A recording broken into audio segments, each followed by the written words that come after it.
मंगलम भगवान वीरो मंगलम गौतमो गणी मंगलम कुंद कुंदार्यो जैन धर्मोस्तु मंगलम सर्वमंगल मांगल्यम सर्वकल्याणकारकम प्रधानम सर्वधर्माणां जैनम जयतु शासनम। मैं नमो तीर्थनायक को, नमो ओंकार वाणी को, नमो उन कुंद प्रभु को जिन्होंने ओंकार धारण की। अहो उपकार जिनवर का, कुंद का दिव्य वाणी का, जिन कुंद ध्वनि दाता उन कहान स्वामी का। नमः समय साराय स्वानुभूत्या चकासते चित् स्वभावाय भावाय सर्वभावांतरच्छिदे।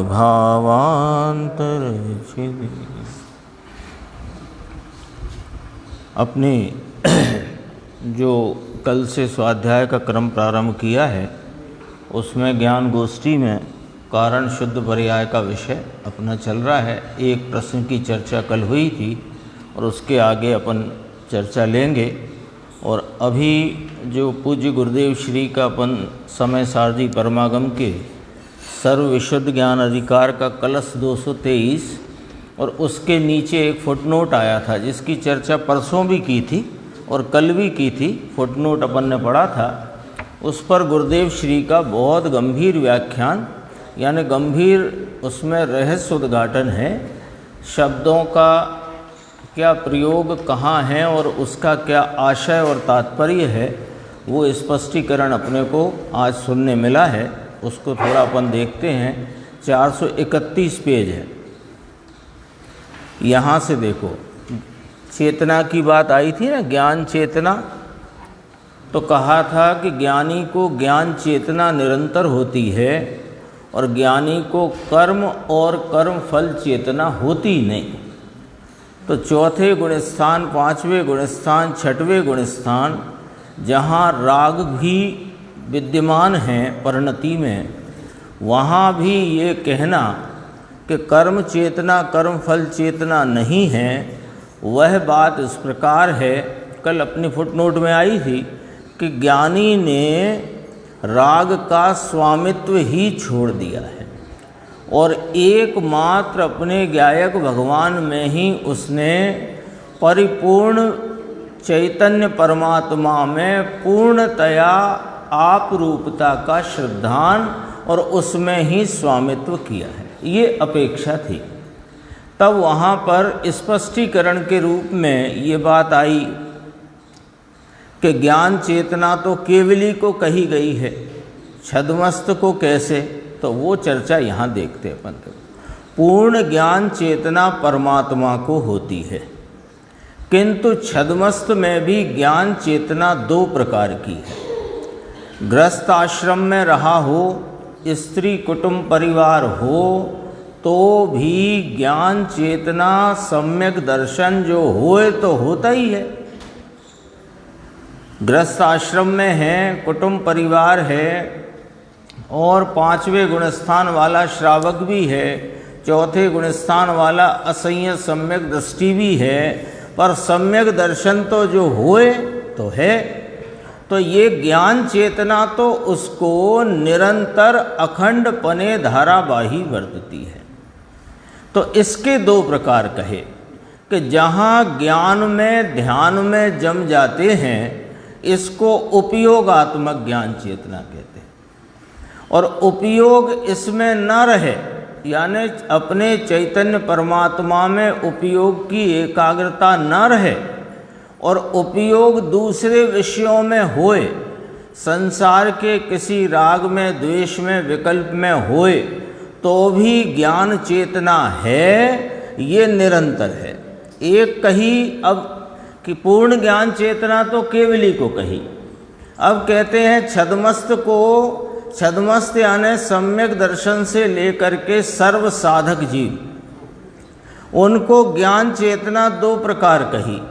एक उपयोगात्मक ज्ञान चेतना, और जब उपयोग ध्यान में जमा है तब तो कहा उपयोगात्मक ज्ञान चेतना, और जब उपयोग बाहर में अन्य विषयों में है, देव गुरु शास्त्र के निमित्त रूप जो हैं उनके प्रति है कि अन्य घर गृहस्थी के प्रति है, ऐसे में वह ज्ञान चेतना निरंतर प्रवाहित है। तो कहा ज्ञान चेतना है, ये निरंतर होती है। पूछा समझ में आया इसमें? तो इसमें अब मुमुक्षु को प्रश्न हुआ कि साहेब जो उपयोगात्मक ज्ञान चेतना तो हमारी बात समझ में आ गई, ये बात हमको ख्याल में आ गई कि उपयोगात्मक ज्ञान चेतना उसको कहा कि जब उपयोग स्वरूप आत्मा में लीन रहे जितने काल, उतने काल वह उपयोगात्मक ज्ञान चेतना है।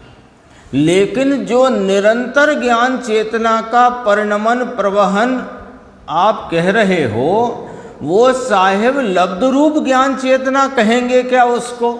ऐसा प्रश्न किया। ये थोड़ा समझना बात को। ये बात तो अपने समझ में आ गई। मोटे तौर पे अपने सबको पता है कि शुद्ध उपयोग और शुद्ध परिणति। तो शुद्ध उपयोग माने स्वरूप में उपयोग की का लीनता, वह शुद्ध उपयोग भाव है। लेकिन शुद्ध परिणति वह निरंतर रहती है। जितनी जितनी स्थिरता बढ़ गई है, जितना जितना कषाय का अभाव हो गया है, उतनी उतनी वीतरागता रूप वह शुद्ध परिणति निरंतर चलती है। ये बात तो अपने को ख्याल में है।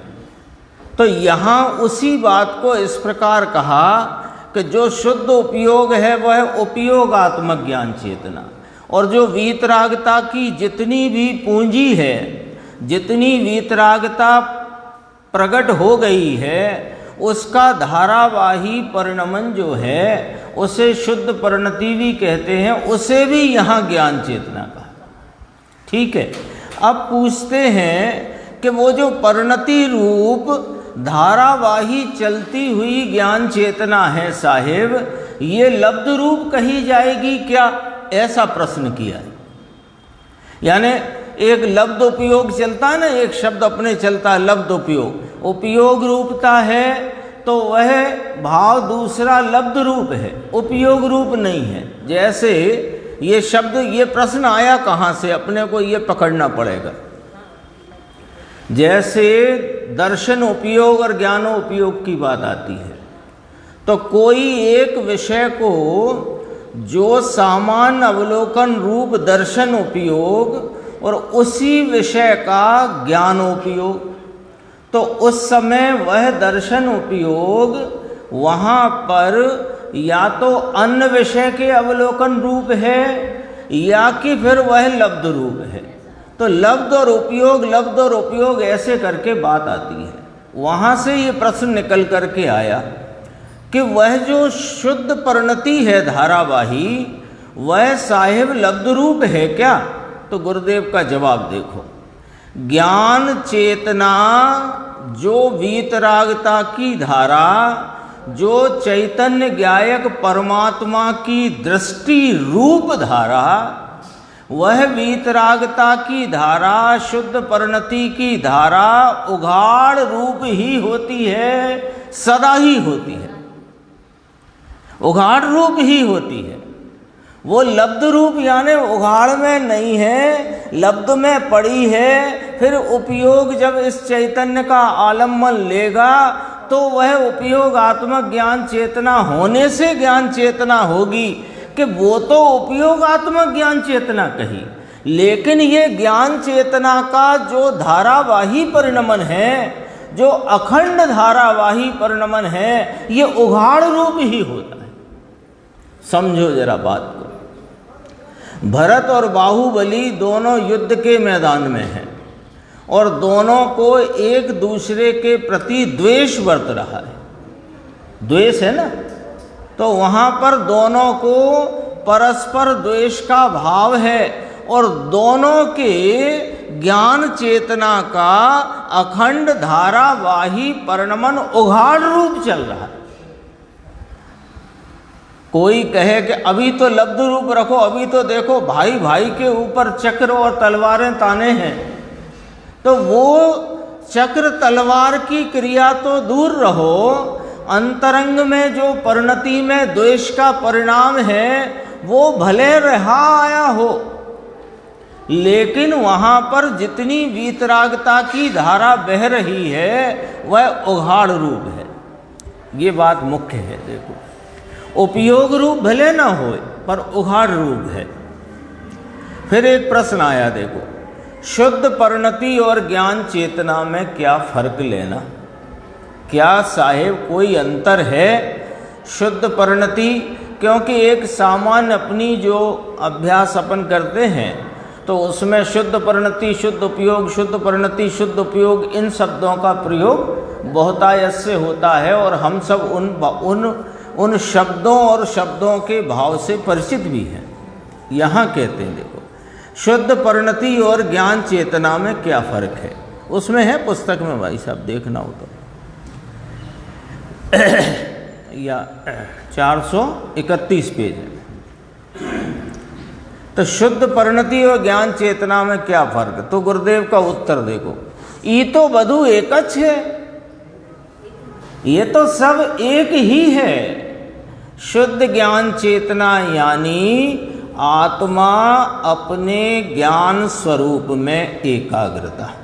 देखो, अब यहाँ से बात समझना, यहाँ गुरुदेव ने इस पैराग्राफ में बहुत स्पष्टता से सब बातों को खुलासा किया है। देखो, शुद्ध ज्ञान चेतना यानी आत्मा अपने ज्ञान स्वरूप में एकाग्रता। तो एकाग्रता कौन करेगा?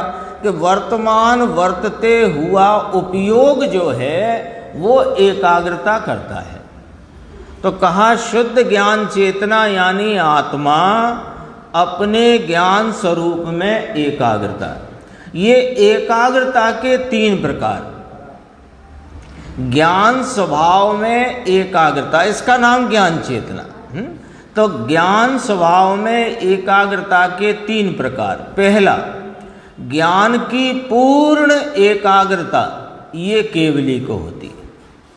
ठीक है। अब दूसरी जो है वो छद्मस्त की बात कही कि छद्मस्त को पूर्ण एकाग्रता नहीं, किंतु इसको उपयोगात्मक ज्ञान चेतना होती है। छद्मस्त साधक जीव जिन्होंने अपने चैतन्य भगवान का भान किया है, आस्वादन रूप संचेतन जिनको वर्तता है, जिसकी उनको प्रतीति वर्तती है और उसके आलम्बन से उपजी हुई वीतरागता की धारा जिनको बहती है, वे छद्मस्त को पूर्ण एकाग्रता नहीं, किंतु इनको उपयोगात्मक ज्ञान चेतना होती है। यानी कि अब उपयोगात्मक ज्ञान चेतना को और खुलासा करते हैं कि आत्मा, ज्ञाता, ज्ञेय और ज्ञान ऐसे 3 भेद को भूलकर एकला ज्ञान चेतना के वेदन में, निर्विकल्प ज्ञान वेदन में होता है। इसको उपयोग ज्ञान चेतना या उपयोगात्मक ज्ञान चेतना कहते हैं। और तीसरी, उपयोग जो रागादि में होए, अभी अपन ऊपर पढ़ चुके हैं, उपयोग दूसरी जगह भी हो, तो उपयोग जो रागादि में हो, गुरुदेव कहते हैं ऐसी सूक्ष्म बात है। उपयोग राग द्वेष आदि संसार के काम आदि में होए तो भी अंतर ज्ञान चेतना होती है। ज्ञान स्वयं में एकाग्र हुआ है, पहले हुआ है उसकी बात चलती है। जिसने अनादि से इस ज्ञान स्वभाव को जाना नहीं, पहचाना नहीं, और अनादि से राग और देह में एकत्व करके पड़ा है, उसकी यहाँ बात नहीं चलती है। वो तो कर्म और कर्म चेतना, कर्म फल चेतना में गुलाम बना पड़ा हुआ, वर्तते हुए राग आदि से एकत्व और हर्ष शोक के फल में सुख दुख की कल्पना। ये तो कहा जिसका ज्ञान अपने में एकाग्र हुआ है, तो वह ज्ञान कैसे एकाग्र हुआ है अपने में? कि राग से भिन्न पढ़कर, राग से भिन्न पढ़कर। राग रहा आया परिणति में, पर परिणति में रहे राग से मैं भिन्न चैतन्य एक रूप सदृश टंकोत्कीर्ण ज्ञायक भगवान परिपूर्ण वीतराग स्वरूप हूँ। ऐसी जिसको आस्वादन रूप संचेतन और वेदन संवेदन है और उसकी प्रतीति है, उसको यह तो यानी ज्ञान चेतना तो सदा ही रहती है। समझाए से काई का मतलब जिस रीति से कहा उस रीति से बात समझ में आई क्या, ऐसा पूछा। धर्म सूक्ष्म बात है प्रभु। वीतराग मार्ग कैसा है कि एक तो ज्ञान चेतना होए और लड़ाई करता होए तो भी यह ज्ञान चेतना कही जाएगी, पर यह उपयोगात्मक ज्ञान चेतना नहीं है। ऐसे ही जो पूर्ण ज्ञान चेतना केवली को है, ये नहीं है। लेकिन ज्ञान आत्मा में एकाग्र हुआ है राग से भिन्न पढ़कर, तो राग से स्वामित्व छोड़कर अपने चैतन्य भाव में स्वामित्व ग्रहण करके, अपने चैतन्य भाव को आप रूप स्वीकार करके जो ज्ञान चेतना उदित हुई है, जो ज्ञान चेतना प्रकट हुई है, वह ज्ञान चेतना तो निरंतर रहती है। ये वाली बात यहाँ 223 कलश के नीचे फुटनोट में आई है, उसकी चर्चा चलती। फिर एक प्रश्न आया कि साहेब आप यह कहना चाहते हो कि स्वभाव का अवलंबन नहीं छूटता, क्या ऐसा कहना चाहते हो? कि हाँ, यही कहना चाहते। देखो फिर, लेकिन उसको कहने का वजन देखो गुरुदेव को। बात तो प्रश्न जो है ना, प्रश्नकार का प्रश्न नहीं है, उसने तो जो समझ आई बात उसको अपनी तरफ से प्रस्तुत करके कन्फर्म कर रहे हैं, कन्फर्म करना है। लेकिन उसके संदर्भ से गुरुदेव कितना वजन देकर बात कहते हैं वो देखना। तद्दन द्रव्य का अवलंबन छैज एन, अत्यंत द्रव्य का अवलंबन है ही इसको। किस काल में? कि वो भाई का शव कंधे पे है, उस काल में भी। बाहुबली पर चक्र छोड़ा है, उस काल में भी। 96,000 रानियों के वृंद में बैठे हैं, तब भी द्रव्य का अवलंबन छूटता ही नहीं है। उपयोग छूटता है, अवलंबन नहीं छूटता। क्यों? देखो, इसलिए कि राग और द्वेष का भाव परिणति में आता है, लेकिन राग द्वेष का अवलंबन नहीं होता है। ये अद्भुत बात है। राग द्वेष का भाव परिणति में आ गया है, माने आया है और जा रहा है, लेकिन वो जो वर्तते हुए राग द्वेष का अवलंबन किंचित नहीं है। अवलंबन तो एकमात्र अपने चैतन्य द्रव्य स्वभाव का ही अवलंबन है। इसको ज्ञान चेतना ज्ञान है, अर्थात द्रव्य का ध्येय ये सदा ही है। देखो, ध्यान की दशा नहीं है, लेकिन दृष्टि का जो श्रद्धेय ध्येय ज्ञेय रूप अपना चैतन्य भगवान है, वो दृष्टि में से छूटता नहीं है, ये कहना है। उपयोगात्मक हो तब तो है ही, किंतु विकल्प में, राग में, द्वेष में, संसार के किसी विषय में रागादि होते होने पर भी ज्ञान एकाग्रता की ज्ञानता, ओ हो, ये शब्द जरा देखो साहेब, वहाँ कहाँ एकाग्रता है? वहाँ तो राग देश की उत्पत्ति हो रही है, राग भी उत्पन्न हो रहा है, अप्रशस्त राग भी हो रहा है, और आप कह रहे हो कि एकाग्रता की ज्ञानता की बात समझो। यहाँ क्या कहना है कि इस चैतन्य भगवान की एकाग्रता से उपजी हुई जो ज्ञान की निर्मल परिणति है, जो वीतराग परिणति है, वह सदा ही होती है। परिणति में मलिनता रह गई है, और उपयोग जब स्वरूप में एकाग्र नहीं है तब उपयोग वो परिणति में मलिन भाव है, उस मलिन भाव के काल में निर्मलता का अंश प्रवाहित है। ज्ञान एकाग्रता की ज्ञानता सदा ही होती है। एक चर्चा और है, थोड़ी सी लेते हैं, देखो अगला पेज है 432। यद्यपि चर्चा आज बहुत आई है पर अपने पास समय की सीमा है, और जो आज आई है उसे कोशिश करेंगे कि अपन कल के स्वाध्याय में सम्मिलित करें। एक प्रश्न आया, देखो, ध्यान, ध्याता और ध्येय का भेद परिणति में जानने में आता है क्या साहिब? देखो ये बड़ा तकनीकी प्रश्न है तकनीकी प्रश्न है, टेक्निकल है। यशवंत भाई देखो कैसे क्या कहते हैं। एक तो जो उपयोग की एकाग्रता, अथवा जो अभी अपनी चर्चा चल रही है उपयोगात्मक ज्ञान चेतना, उसकी जो बात चल रही है, तो वहाँ ध्यान, ध्याता, ध्येय का विकल्प भी वहाँ नहीं होता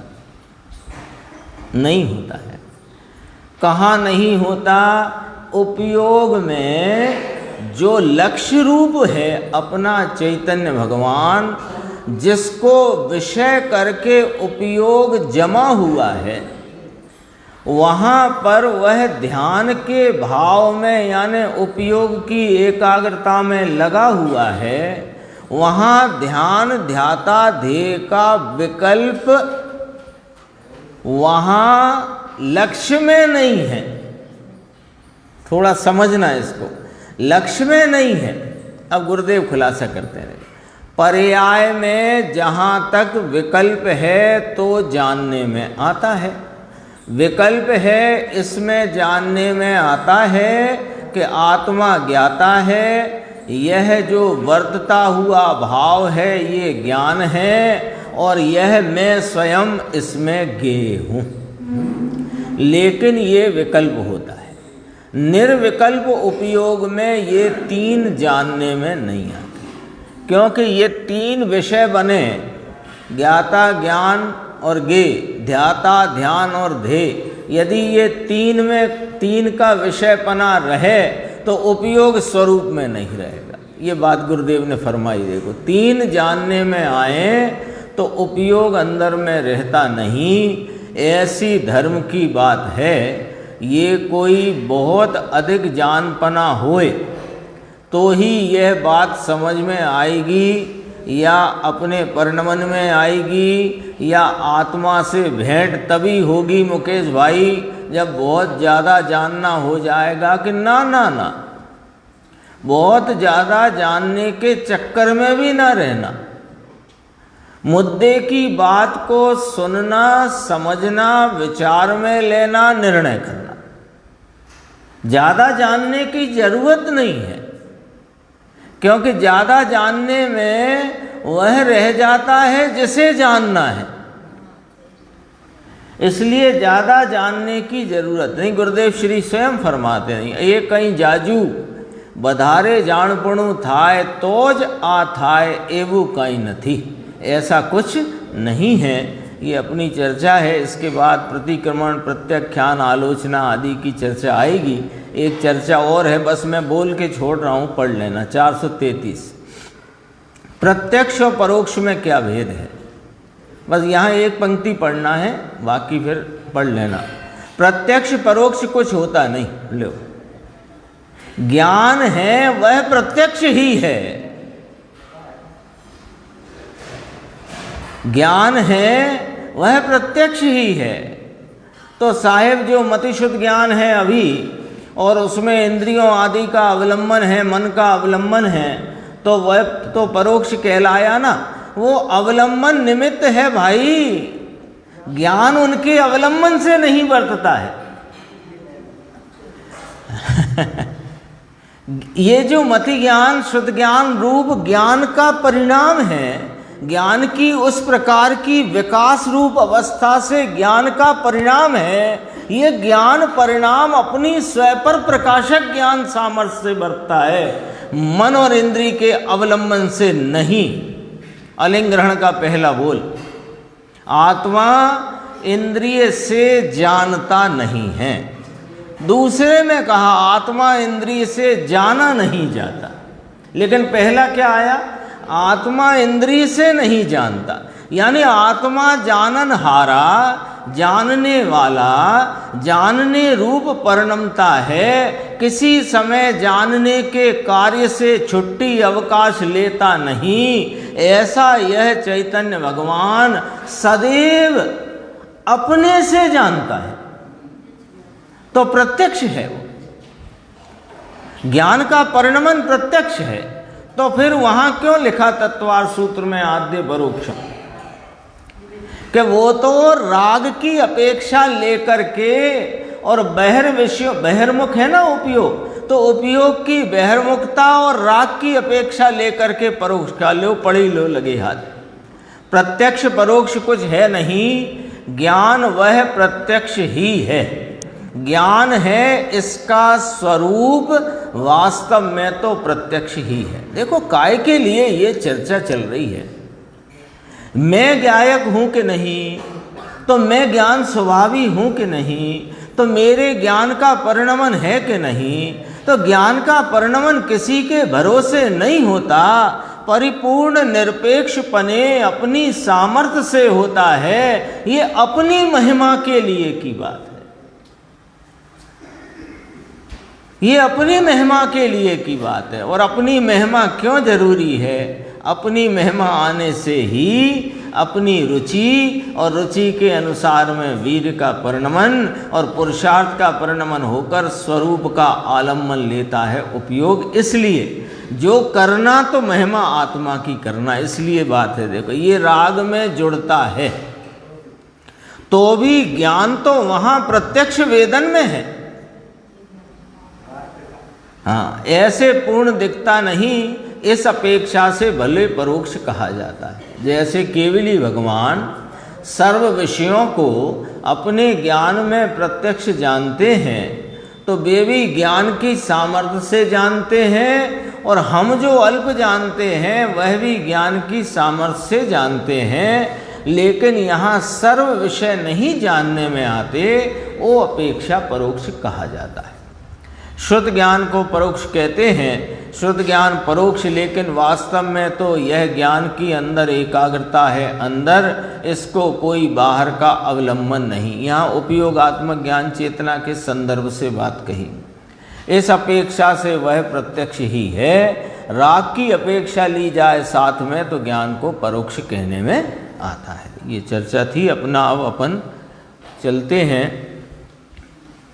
ज्ञान गोष्ठी में, जो अपना कारण शुद्ध पर्याय का विषय अपन ने कल प्रारंभ किया था, और उसमें एक प्रश्न की चर्चा अपनी चली थी। अब 596 नंबर का प्रश्न है। कारण शुद्ध पर्याय की बात कल जो लोग थे सबके ख्याल में आ चुकी है, फिर भी एक सामान्य चर्चा अपन उसकी याद करते हैं। कारण शुद्ध पर्याय किसे कहा, तो 2-3 पॉइंट हैं। कारण शुद्ध पर्याय पर्याय नहीं है, एक बात। पर्याय नहीं है माने उत्पाद व्यय वाली पर्याय नहीं है। कल आप थे नहीं ना यशवंत भाई, अब आपको फायदा होगा। कारण शुद्ध पर्याय पर्याय नहीं है का अर्थ उत्पाद व्यय वाली पर्याय नहीं है, एक बात। दूसरी बात, ये पर्याय दृष्टि का विषय नहीं है, ये द्रव्य दृष्टि का विषय है, ये उपयोगात्मक ज्ञान चेतना का विषय है कारण शुद्ध पर्याय। तो कारण शुद्ध के साथ पर्याय शब्द का प्रयोग क्यों किया? तो ये जो अपना नियम सार नाम का ग्रंथ अपने 2 साल चलती रही स्वाध्याय जिसकी, उसमें यह बात स्पष्ट आ गई थी कि कारण परमात्मा और कार्य परमात्मा की बात आई। वहीं फिर आचार्य भगवान कुंद देव ने कारण शुद्ध पर्याय की चर्चा भी करी, क्योंकि ये कारण परमात्मा जो ध्रुव रूप एक रूप सदृश भाव है, जो त्रैकालिक रहने वाला है, तो वह भाव कहाँ है कि वह अनादि अनंत चैतन्य वस्तु के इस अनादि अनंत प्रवाह में हर पर्याय पर्याय में वह अपनी ध्रुवता से, अपनी सदृशता से, अपनी एक रूपता से निरंतर वर्तमान विद्यमान है। ये बात कारण शुद्ध पर्याय के द्वारा आचार्य परमात्मा कहते हैं। देखो इसमें फिर पढ़ लेते हैं, वह वर्तमान कारण रूप है। कौन? वो त्रिकाली ज्ञायक, त्रिकाली ज्ञायक वर्तमान कारण रूप है। अरे त्रिकाली है तो 3 काल में एक वर्तमान भी आता है कि नहीं? लेकिन यहाँ कहते हैं कि हर वर्तमान में वह विद्यमान है, अनादि अनंत काल प्रवाह के इस काल के प्रवाह में हर वर्तमान में विद्यमान है। इसकी सूचना यह कारण शुद्ध पर्याय के नाम से उस ध्रुव तत्व को, सदृश तत्व को, एक रूप तत्व को बताने के लिए कही है। उसका एक अपन ने वाक्य कल भी कहा था, आज फिर कहते हैं, और वो याद रखने जैसा है। कारण शुद्ध पर्याय बराबर शुद्ध चैतन्य का त्रैकालिक ध्रुव प्रवाह। बस हो गई इसकी परिभाषा, परिभाषा हो गई, याद भी हो गई मुकेश जी को। शुद्ध चैतन्य का त्रैकालिक ध्रुव प्रवाह। शुद्ध चैतन्य यह अपना गायक भगवान आत्मा, इसका त्रैकालिक माने तीनों काल के प्रत्येक वर्तमान में, त्रैकालिक का अर्थ निकालो। त्रैकालिक का अर्थ है कि तीनों काल के प्रत्येक वर्तमान में इसका ध्रुव प्रवाह है। इसकी ध्रुवता से रहा हुआ वह प्रवाह स्वरूप है, ध्रुवता से रहा हुआ। काल के हर वर्तमान में वह विद्यमान है। ये इसकी मूल व्याख्या है। देखो इसमें एक शब्द आया था नीचे, द्रव्य गुण का वर्तमान वर्तता स्वयं आकार, वह कारण शुद्ध पर्याय है। द्रव्य गुण एक लेना, द्रव्य गुण माने 2 नहीं लेना। द्रव्य गुण कहकर के अनंत गुणात्मक जो एक अभेद द्रव्य है, वह वर्तमान वर्तता हुआ उसका स्वयं आकार, वर्तमान वर्तता हुआ वो वर्तता है साहिब ध्रुव के ध्रुव ध्रुवता से रहता है हर वर्तमान में, इसका नाम है वर्तमान वर्तता हुआ। ध्रुव ध्रुव रूप से प्रत्येक वर्तमान में रहता है, विद्यमान है। गुरुदेव ने कहा है निरंतर वर्तमान। ये चैतन्य भगवान दृष्टि का विषय है ना। उसको अन्य कारणों का क्यों कही ये बात, अन्य कारणों का आश्रय छोड़कर इस स्वयं आकार कारण शुद्ध पर्याय के स्वीकार से ही सम्यक दर्शन आदि कार्य होता है। ये अपनी चर्चा हो गई है। दूसरा प्रश्न देखते हैं 596। कारण शुद्ध पर्याय में पर्याय शब्द आता है, ऐसी स्थिति में तो साहिब वह पर्याय दृष्टि का विषय हो जाता है क्या? पर्याय शब्द आया ना, तो हमने तो ये पढ़ा वो पर्याय दृष्टि वाला मूढ़ है, पज्य मूढ़ा पर समय, तो ये तो पर्याय कह दी आपने, कारण शुद्ध पर्याय। तो पर्याय से ये क्या पर्याय दृष्टि का विषय है क्या, ऐसा पूछा तो कहा नहीं, पर्याय शब्द आ जाने से वह पर्याय दृष्टि का विषय हो जाता है, ऐसा नहीं समझना।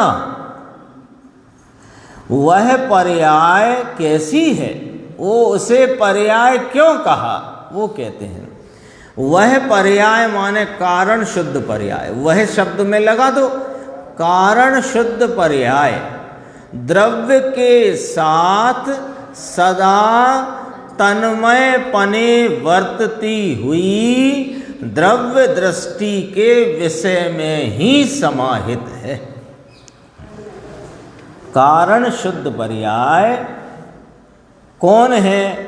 अब प्रश्न ये है कि साहिब वो द्रव्य दृष्टि का विषय है कि पर्याय दृष्टि का विषय, यही तो प्रश्न है। तो पहले कहा कि नहीं, ये तो गुरुदेव की शैली है, जवाब तो एक शब्द, दो शब्द, आधा वाक्य, बस, फिर उसका स्पष्टीकरण कि नहीं, ये जो कारण शुद्ध पर्याय है ये द्रव्य के साथ सदा, सदा समझ गए,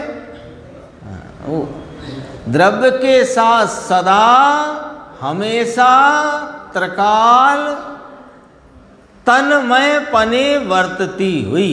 ले द्रव्य अनादि अनंत है कि नहीं? तो अनादि अनंत वह द्रव्य है, उस रूपता से ही ध्रुव रूपता से, द्रव्य कैसा है? ध्रुव रूप है, तो ध्रुव रूपता से वर्तता हुआ भाव, ये लिया ना, वो पर्याय द्रव्य के साथ सदा तन्मय पने वर्तती हुई। यहाँ वो पर्याय भी न लेना जो पर्याय द्रव्य का आश्रय लेती है, वो वाली पर्याय, उसको भी तन्मय कहते हैं। जो पर्याय रागादि भावों का लक्ष्य छोड़कर इस चैतन्य परमात्मा के आश्रय में वर्तती है, वह पर्याय भी पर्याय है। वो पर्याय द्रव्य के साथ तन्मय अभेद कही जाती है, वो नहीं है ये वो नहीं है, वो उत्पाद वे वाली है। यशवंत भाई, राकेश जी, वो उत्पाद वे वाली है, और ये उत्पाद वे बिना की है। अब द्रव्य में दो भाव कहे गए हैं, उत्पाद वे और ध्रुव, दो ही कहे गए। तो जो उत्पाद वे बिना की है, उत्पाद वे स्वरूप नहीं है, तो क्या रह गया? ध्रुव।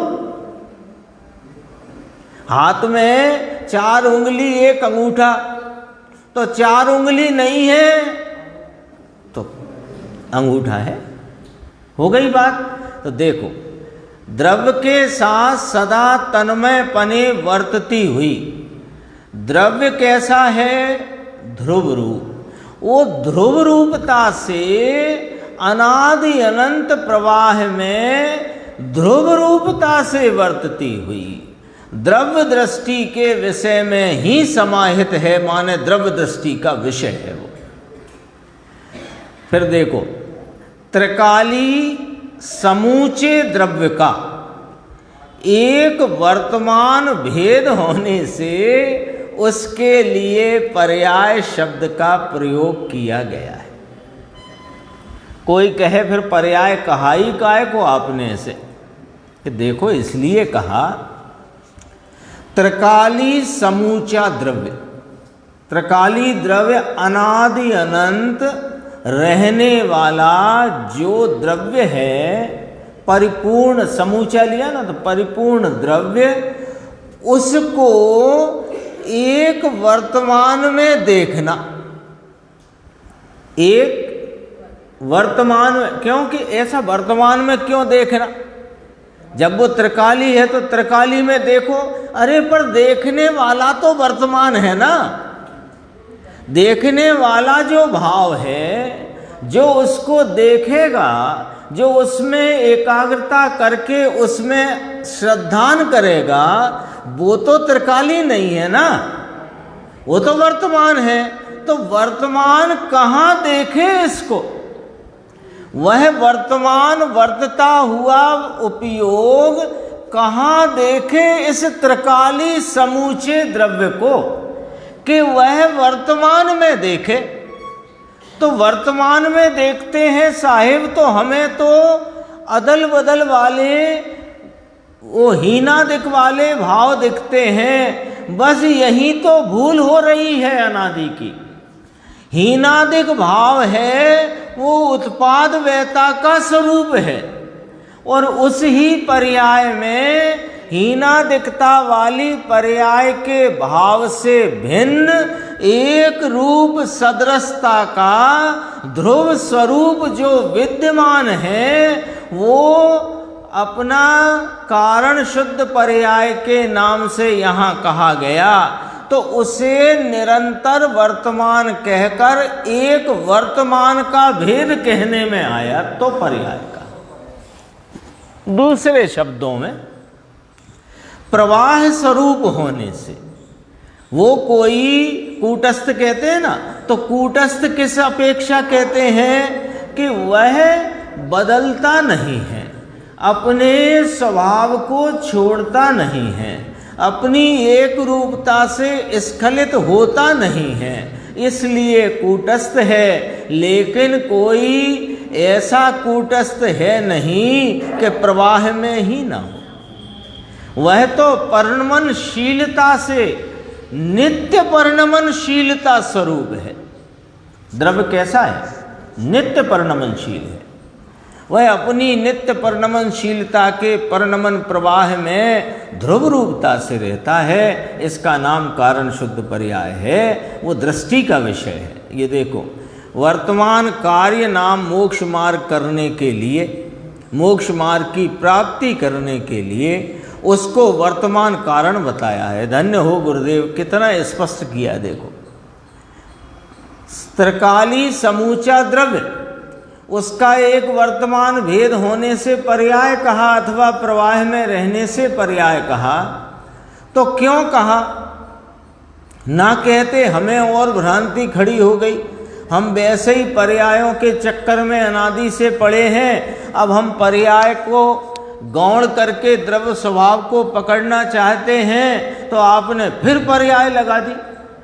मुश्किल कर दिया आपने कि ना तुम मोक्ष मार्ग में प्रवेश कर सको, इसके लिए परिणति में निर्मलता का भाव, अतीन्द्रिय आनंद का भाव प्रकट हो, इसके लिए ये वर्तमान कारण तुम्हें बताया है कि तुम अपने वर्तमान उपयोग द्वारा उस वर्तमान कारण भाव को पकड़ो, ग्रहण करो, उसमें एकाग्रता करो, तो मोक्ष मार्ग का प्रारंभ हो जाएगा। ये वाली बात है।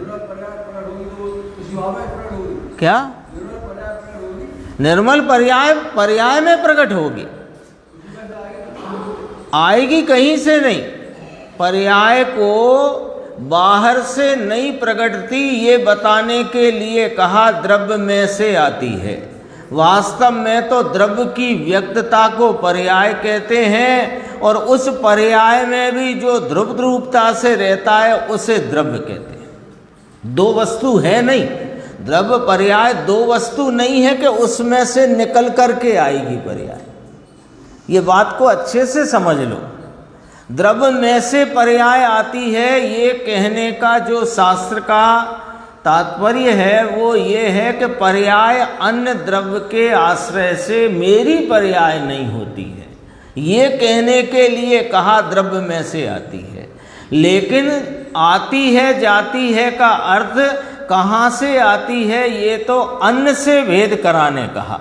लेकिन वास्तव में द्रव्य की जो व्यक्तता का वर्तमान भाव है, उसमें जो भाव व्यक्त हुआ है उसे पर्याय कहते हैं। और उस ही पर्याय में जो 49वीं गाथा का शब्द इस्तेमाल करें समय सार की, तो अव्यक्त स्वरूप ध्रुव भाव वहाँ मौजूद है, उसको द्रव्य कहते हैं। दो नहीं है ना, द्रव्य में से पर्याय आती है तो ऐसे लगे कि द्रव्य डब्बा और पर्याय उसमें से निकलती है, ऐसा नहीं है। वही पर्याय है, वही द्रव्य है। व्यक्तता को देखना पर्याय है, उस व्यक्तता के भाव में व्यक्तता से भिन्न एक रूप दे रहा हुआ है, वो द्रव्य है। ऐसी बात है। देखो, इस कारण पर दृष्टि का जोर देने से सम्यक दर्शनादि कार्य होते हैं। एक प्रश्न और है, छोटा ही है, देखो। कारण शुद्ध पर्याय और कार्य शुद्ध पर्याय किस नय के विषय हैं? अब ये प्रश्न आ गया, क्योंकि पर्याय शब्द लगा है ना, इसलिए बहुत तरह के प्रश्न उठने की संभावनाएं वहाँ उत्पन्न हो जाती हैं। कारण शुद्ध पर्याय और कार्य शुद्ध पर्याय किस नय के विषय हैं? तो देखो, कारण शुद्ध पर्याय सहज शुद्ध निश्चय नय का विषय है। पर्याय निश्चय नय का विषय कि हाँ, हमने कहा, पीछे कह के आए हैं, वर्तमान कारण रूप दृष्टि का विषय स्वरूप जो अपना चैतन्य भगवान ध्रुव सदृश एक रूप रहा हुआ भाव है, वही कारण शुद्ध पर्याय है। तो कारण शुद्ध पर्याय सहज शुद्ध निश्चय नय का विषय है। और कार्य शुद्ध पर्याय, कार्य शुद्ध पर्याय में क्या क्या लेंगे? सम्यक दर्शन, सम्यक ज्ञान, सम्यक चारित्र और उपयोग की लीनता द्वारा वर्तता हुआ समस्त मोक्ष मार्ग और छायक भाव सब आएगा। अरिहंत सिद्ध अवस्था सब कार्य शुद्ध पर्याय है। वो शुद्ध सद्भूत व्यवहार नय का विषय है। शुद्ध है वो पर्याय, शुद्ध है।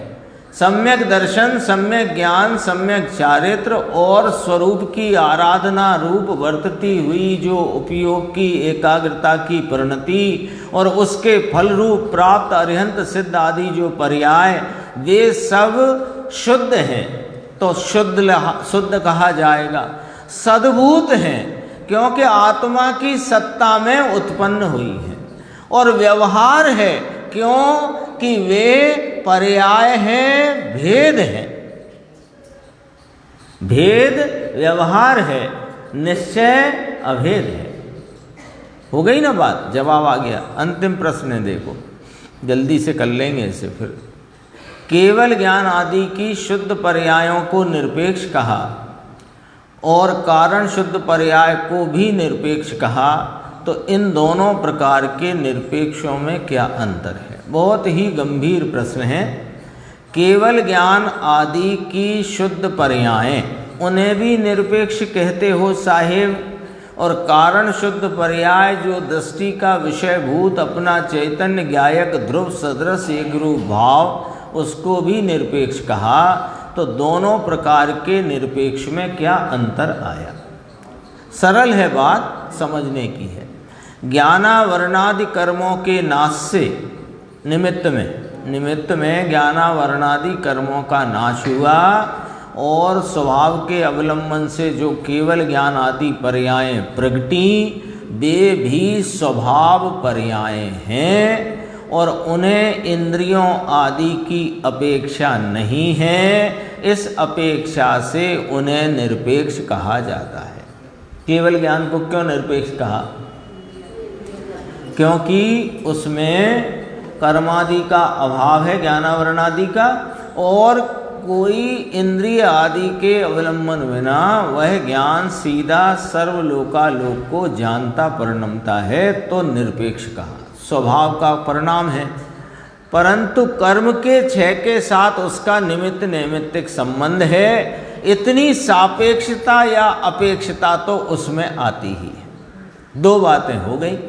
छायक ज्ञान एक अपेक्षा से निरपेक्ष कहा और एक अपेक्षा से सापेक्ष कहा। निरपेक्ष किस अपेक्षा से कहा?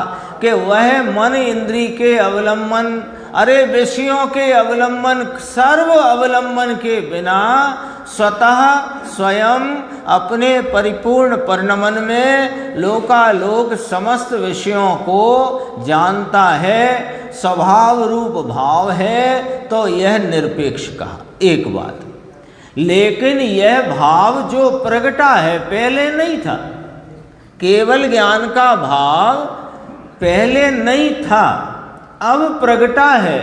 तो प्रगटा है तो इसमें ज्ञानावरणादि कर्मों के क्षय की सापेक्षता निमित्त में कहने में आती है, तो इतना उसका सापेक्ष का। देखो कोई कहेगा कि सापेक्ष क्यों कह रहे हो?